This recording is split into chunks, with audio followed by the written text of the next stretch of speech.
Hello, students.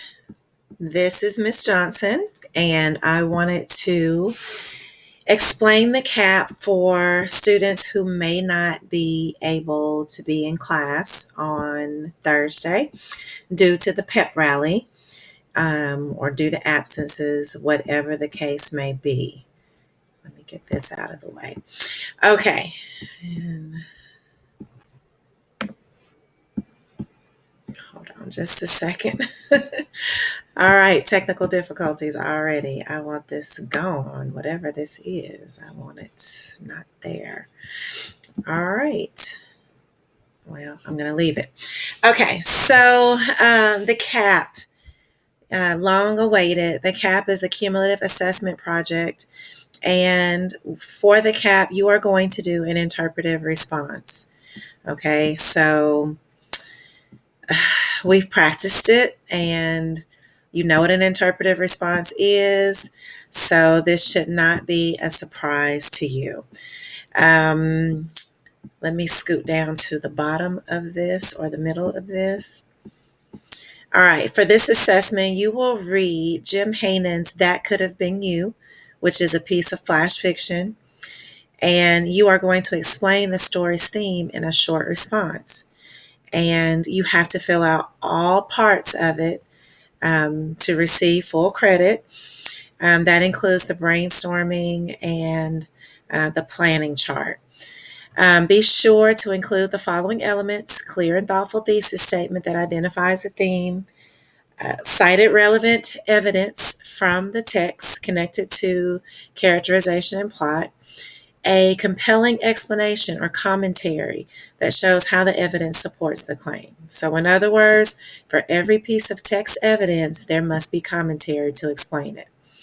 All right, I put a copy of the requirements for a thematic response or interpretive response.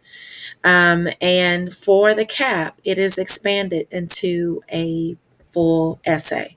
It's going to have an intro paragraph, body paragraph, and a conclusion. Okay, so what you did before was a large paragraph that had everything in it. For the CAP, you're going to do a full essay. Okay, in your intro paragraph, you will include background information and a thesis statement. And by background information, you can tell me what the story is mainly about. Provide a few sentences of summary. And for your thesis statement, it has to be very clear. If you say the theme of the story is, and you make a statement, what you believe the message or the lesson or the universal truth is for your theme, for your thesis statement, then that is clear. It cannot be assumed, and it cannot wait until your conclusion paragraph for you to actually state your thesis. It must be in the intro paragraph. Okay. Also, in your intro paragraph, you can include more information as needed to transition to your body paragraph. Okay, so intro paragraph is not going to be long at all. It is going to include a thesis, it's going to include background information, and it's going to include more information as needed to get to your body paragraph. Okay, very important for you to make your thesis statement very clear. Even if you have to say the theme of the story is, you can do that because you will be directly answering the question, what is the theme? Okay. Now, on to your body paragraph. Your body paragraph is going to contain text evidence and explanations. However, whatever order you want to put your text evidence and explanations in, you can do that. Okay, you can explain first and then add your text evidence. You can connect your text evidence and your explanations. You can put it separately, but it has to be very clear that your text evidence is in there and that it supports your thesis, and you have explanation to explain each piece of text evidence. Okay, so text evidence, explanation. Your text evidence must be cited correctly. There's only one page, so page number is going to be 1. Okay, so make sure you put the line exactly as it is written in the text in quotation marks and page 1 in parentheses, just the number 1. You don't have to put PG or PAGE or anything like that, just the number 1. Okay, I'm very nitpicky about this because when we do our research papers, that is the correct way to cite your text, okay, your text evidence. Explanations need to be in your own words. And again, you can, as teachers usually say, don't float your quote. You want to connect your explanation and your text evidence. You are perfectly okay to do that. If you want to keep it separate and explain and then put your text evidence, or put your text evidence and then explain, that is perfectly okay as well. All right, it can go in any order. Just make sure they both strongly connect to your thesis statement. Your conclusion. This is your final paragraph. It's not going to be very long. It is a final explanation and commentary. You do not need to have text evidence in your conclusion, and you do not, I didn't say it, but you do not need to have text evidence in your intro paragraph. All text evidence must be in your body paragraph. Okay, so for your conclusion, this is where you make your final explanations, your final statements about this story. Since you are talking about theme, you can talk about a character who learned a very valuable lesson. You can talk about what the story demonstrates or shows in particular. You can tell us what the author wanted the reader to know. You can tell us the author conveyed a message about. You can choose one of those. It is perfectly okay for you to use a STEM sentence for your background statement, background information in your intro, and your conclusion. You can use a STEM sentence and then finish it out in your own words. That is perfectly okay. Your last sentence should be your conclusion. Say your thesis statement in a totally different way. Restate it. Use a thesaurus. Okay, you're perfectly welcome to go to a thesaurus online and find another way to say the words in your thesis statement. And if you have any final commentary, you are welcome to put that. You can tell why it was important to know something that you learned in the story, or why this author made a compelling statement or compelling message in your the story. So your conclusion does not have to be long. It can be as small as 2 sentences.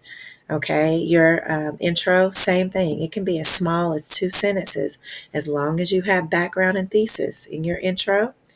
Your body paragraph must have text evidence and explanation, and your conclusion can have your final explanations and commentary and that conclusion statement that ties everything together and states your thesis in a totally different way. So we're going to do the cap in chunks, small chunks. Part 1, 2, 3. Okay, you'll see the parts on here. I think there's actually 5 parts. And so what you're going to do on the first day is consider using all the reading strategies we practiced throughout this unit to help your comprehension and interpretation of the story. You may use strategies such as annotating when you are reading. You're going to have your own copy of the text. You can highlight and make comments on the side that help you understand the characters, the setting, the plot. Okay, the conflict, all that good stuff. You can make comments, you can highlight. So it tells you here how to specifically read and annotate the text. You're going to read the story. You can highlight it if you want to. That's up to you. You can make comments on it if you want to. That's up to you. But this part you cannot skip. I want you to actually answer, who are the main characters and what do we know about them? I want you to answer, what is the setting? I want you to tell me 3 to 5 main events, and I want you to tell me what is the conflict? I want you to tell me, what is the theme? Okay, so this is very important because that is going to be your thesis statement. What is the universal message or lesson? If you write it in a complete sentence, bam, you got your thesis statement right there. Okay, that is the first chunk that you are going to complete. Part 1, comprehension. 1A, read and answer these questions. By the way, the text, did I put it at the bottom? I think I did. Oh, no, I didn't. Okay, so I'm going to make sure I put the text at the bottom or put a link in this document that actually has the text, okay? So, gosh, why don't I do it right now? I think I'll do it right now. I'm going to pause and do this right now. Hold on just a second. Okay, so I have added the link to the story That Could Have Been You. It is at the top on the first page. It wasn't there a while ago, but it's there now. This is where you can click and access the story. And if you want to annotate it, you can make a copy for yourself and you can highlight, make notes on it, and do whatever you need to do to make sure that you understand the story. Let me show you how short the story is. Remember, it is flash fiction, so it's very short. It is one page.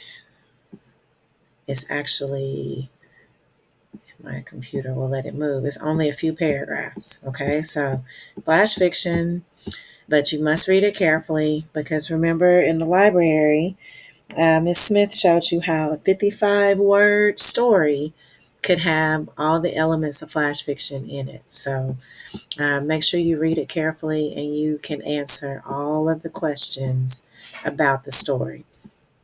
Okay, and these are the questions that I'm talking about.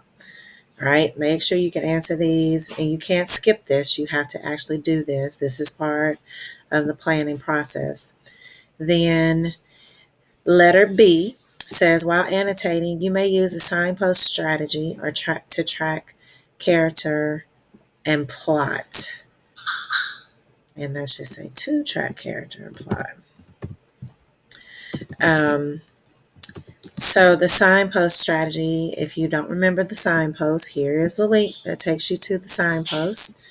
And you can identify any one of the 6 fiction signposts as you read. And you're going to put your answer in this little box, this box here. What signpost did you notice? What anchor question, which you'll find on this signpost chart, the questions, what anchor question were you able to answer? What anchor question are you looking for? Let me show you what I mean by the anchor questions. And I can't open it like that. So let me open it otherwise. So, for example, if you chose the signpost aha moment, this is when a character realizes something in the story. Get down there. When a character realizes, understands, or finally figures something out, stop and ask yourself, how might this change things? Okay, that's the anchor question. And that's the question you have to answer on the cap sheet. So everybody's going to have to actually open this and see what signpost they want to use and what anchor question they want to answer. All right, so which fiction signpost did you notice? What anchor question is there? And then what's your answer to the anchor question? And that could be any of the 6 signposts. The next part 2. Now, part 1, you can probably complete in one class period, Thursday. And part 2 can be completed on Friday. And a lot of you will finish part 2 and want to get started on the writing. But before you get to the writing, I have to check your everything, part 1, part 2, before you can get started on the writing. Okay, so it tells you that big in red right here. I have to check everything. So part 2 is where you're actually drafting. You are writing it out, planning it out, and I do want you to plan it out. For the people that I told, no, you don't have to plan it out, they did not plan well at all. So this first box is what you're going to put in your introductory paragraph. And remember, you can put background information and your thesis statement in your introductory paragraph.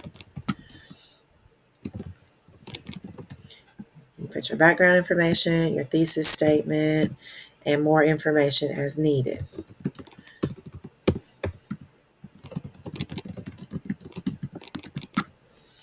Okay.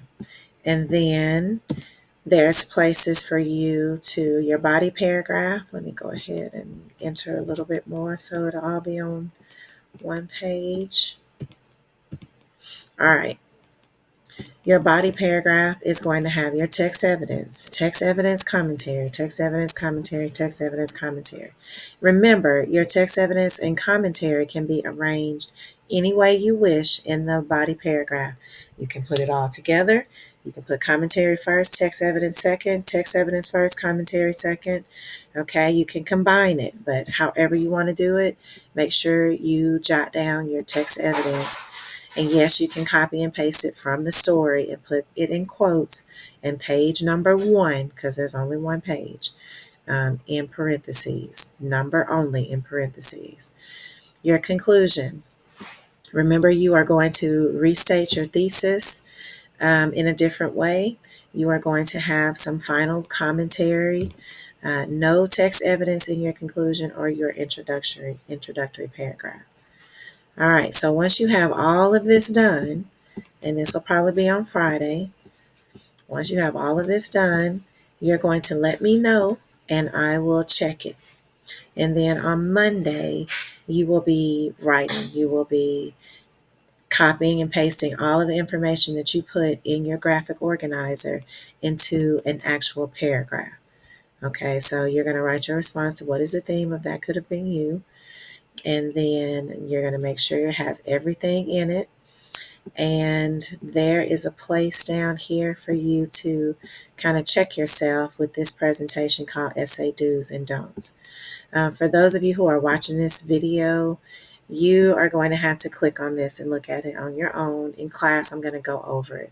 It's pretty self-explanatory. It's 4 slides that tell you what the essay should have in it, what the essay should not have in it. And some of you already know some of the don'ts, like do not use I, me, or my, because it is not a narrative essay. It is an expository one. If you want to look at the grading guide, it's the same grading guide that we use for the American history interpretive response.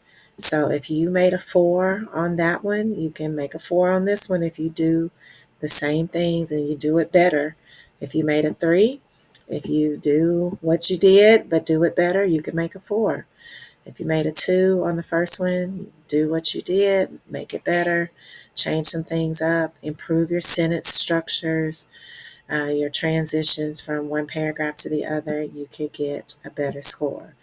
If you failed the first one and you did not rewrite it, you're in pretty bad shape on this one, because it's the same thing except you're writing a little bit more.